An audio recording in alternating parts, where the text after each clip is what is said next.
Good evening, Arch. This is Ryan with TrendLizard.com. We're going to take a look at a few stocks for you today using the Elliott wave theory to analyze where they've been, where they're going, and see if they are tradable opportunities. Now, I know I've looked at least two of these for you before, Tesla and Microsoft, and then a third one, Asana, ASAN, is one that I haven't looked at before, but we'll take a look at it tonight and see what they are up to according again to the Elliott wave theory. So let's start with Tesla. I know I've looked at this one for you a bunch. It's still in a pretty similar situation to the last time we took a look at it, but let's start from the beginning very quickly before we zoom into the more proximate action. Incepted back in 2010, gave us a nice 1, 2, 3, 4, 5-wave advance into the 2017 high, a very large 3-wave pullback into the 2019 low, and then embarked on a very large, very strong, huge 5-wave advance into the 2021 low. This 5-wave advance completed, and a larger counter-trend pullback has begun. And I want to look at this in a couple different ways just to show you why I am confident that this is a completed 5-wave advance. One thing we're going to do is take a look at it in just a linear scale, which takes or makes just every box a 50-point move as opposed to a similar percentage move. And when you do that, you can see the scale of each move. The second wave, the fourth wave are similar in size, and then what's happened in 2021 is a much larger pullback. That looks like a completed 5-wave move to me, as suggested by the initial chart here, that this is a completed 5-wave move and that a correction to that 5-wave move has begun. And it isn't for lack of trying. I've tried different ways to label it, maybe like a first, a second wave, and then we're still in a larger fourth wave up leg. That doesn't work either. The second wave becomes a triangle. That doesn't work. Second waves aren't triangles. Plus, you have the fourth wave that's retraced more than it should have if it was just a fourth wave pullback. So again, pretty confident that this is a completed 5-wave move and a larger counter-trend pullback has begun as shown here. And if you look at all the subdivisions, they all count out appropriately. Every up leg takes on a 5-wave form. Every pullback takes on a 3-wave form. And now we're in this large correction. And it has tested the yellow support area here, which represents a Fibonacci retracement of this 5-wave up leg. So this is in this yellow area is where we're ultimately expecting a low. So the question becomes, how close are we to a low? What can we expect from here? So let's go ahead and focus in on the 2021 pullback here. So this is it. This is a linear scale again, just looking at the size of that pullback, and it seems pretty apparent at this point that it is not yet over. We have a very nice A wave down, a 3-wave recovery for wave B, and then a breakdown again in April and May that has revisited the 2021 low in what looks like a C wave decline. Generally speaking, C waves are comparable in size to wave A. If, in this case, if wave C was as big as wave A, they would actually drive below the yellow support area down to, I believe, around 300. But if you were to look at the percentage loss that A created, a similar percentage loss for wave C would point Tesla down to 470. So that's another area to keep an eye on within this yellow support area. But either way, this C wave decline has not yet moved to a new low. We always expect it to move to a new low before it completes, and there's just no indication of a low otherwise. So it does not look like this pullback is over. It could take a substantial amount of time still to complete. It hasn't taken that long relative to how long the up leg took, and it also hasn't taken that long if we jump way back relative to the last pullback on this time frame. Took multiple years, or at least about 2 years, and so far this one hasn't taken anywhere near that amount of time. So I think we have to respect for sure the possibility of additional weakness. We do believe it to be a counter-trend pullback. We do believe it to be a fourth wave correction on a very large time frame, and we see the potential for additional weakness. It does not look like a low is in. Let's zoom in one more time and focus just on the pullback. This shows you that pullback here. It's a very nice down leg in early 2021 into March's low. A very clear 3-wave recovery, which told us that the pullback would continue. And then you see this down leg again. Does not appear complete. Again, it hasn't set a new low. It doesn't look like a completed 5-wave move.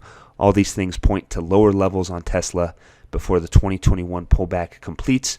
Again, we have an eye on the yellow area, as well as 470 as a potential area for a low to occur, but we have to respect the possibility that this is going to take quite a bit more time before it completes.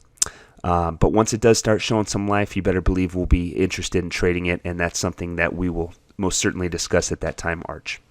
So let's go ahead and move on now. Let's take a look at Microsoft. We have looked at this one for you before. Last time I looked at it, it was fairly confusing. It still is, but that doesn't mean we can't walk away with a tradable plan. So it was incepted back in 1986, gave us a big 5-wave advance into the 2000 high, a very large 3-wave pullback, and then has been on this incredible run since 2009, kind of like the overall market. Continues to tick higher from there. So let's go ahead and zoom in a little bit. This looks at the advance off the 2009 low. Just as we had it labeled last time, we had a first and second wave early on and believed to be in a very extended third wave advance. So what we are concerned with is the advance off the 2020 low. Once this up leg completes, we could see this third wave being over and a much larger fourth wave pullback beginning. It would be a similar move as to what we saw for the second wave back here in 2010, 2011.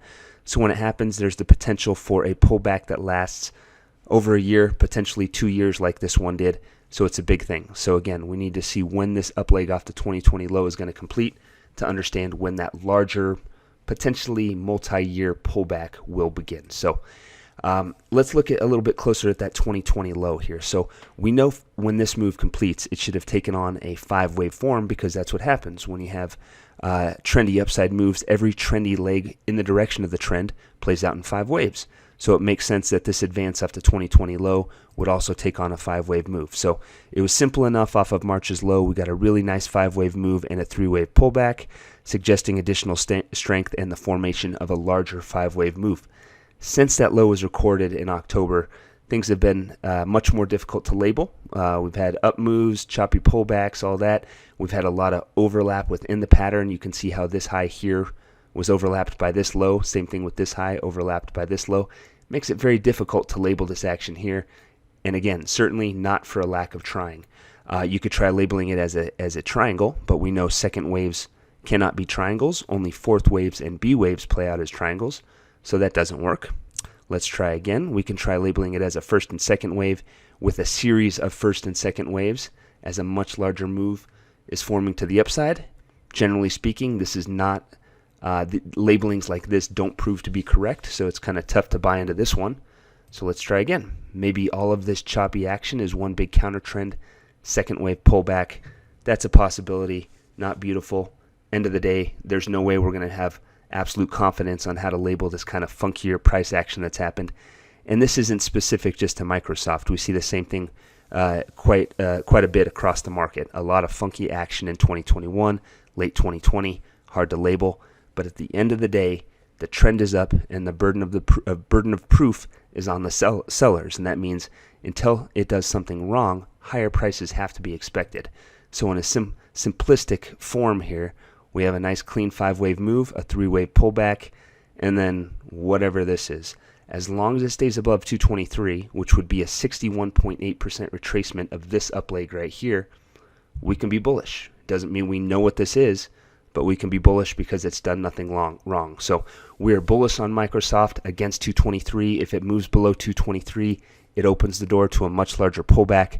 I would be more concerned at that point that possibly that larger fourth wave correction that could last potentially a couple years has begun. So bullish on Microsoft against 223. So let's go ahead and move on to ASAN, Asana, the last one we're going to look at for you here.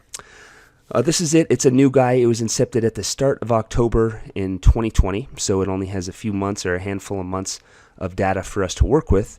What we've seen has been pretty promising, but I don't know if it is a good buying opportunity at this very moment, despite the strength we've seen in May. So it had a down move in October into November's low, and then it gave us a nice 5-wave advance. That's always a good thing. That dictates that the trend is up on some time frame, but obviously that changed in February when we saw a very large pullback into March's low, and since then it's been several big swings that have headed net sideways over the past few months here. So the good news is this pullback looks like a counter trend move, and let's just go ahead and zoom in on it here.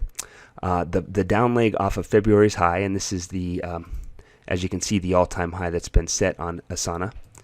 It looks like a 3-wave move to the downside, but then you get this sideways action here, which makes me think that this 3-wave move to the downside was an A wave, and everything since then has been a B wave recovery with the C wave down yet to come. So overall, you can be bullish. I mean, what we're seeing here is trendy upside action and counter trend downside action. that's a bullish combination. The problem is the pullback does not yet seem to be over. There's really no objective reason to consider it over. The ultimate low for the pullback was recorded in March, so either we had a truncation at May's low or the pullback's not over. And there's no reason to think this is a truncated low because the move was a 3-wave move. It should be a 5-wave move into a new low for a counter trend pullback, so on and so forth. Long story short, there's just no objective reason to think that Asana is at an important low and ready to continue higher from here. Bottom line, I wouldn't trade it. A move below 30.50 would indicate that the pullback will continue. That would be confirmation of that, but that's kind of what we're expecting. It would take trendy upside movement followed by near-term counter trend pullbacks to indicate otherwise. But again, I'm not a fan of this stock right now. I think on a longer time frame, maybe it can be a buying opportunity. But as is, I'd be concerned with it just based on the fact that this big pullback off of February's high does not yet appear to be complete. So, Arch, I hope that's helpful for you. Always thankful for how long you've been a subscriber with us at TrendLizard.com. I hope this stuff is helpful for you and helping you make some money in this crazy market. This is what we do every day. We trade the Elliott wave theory, and we show you how to do it as well. So come visit us if you haven't already. Y'all have a wonderful weekend. Take care now.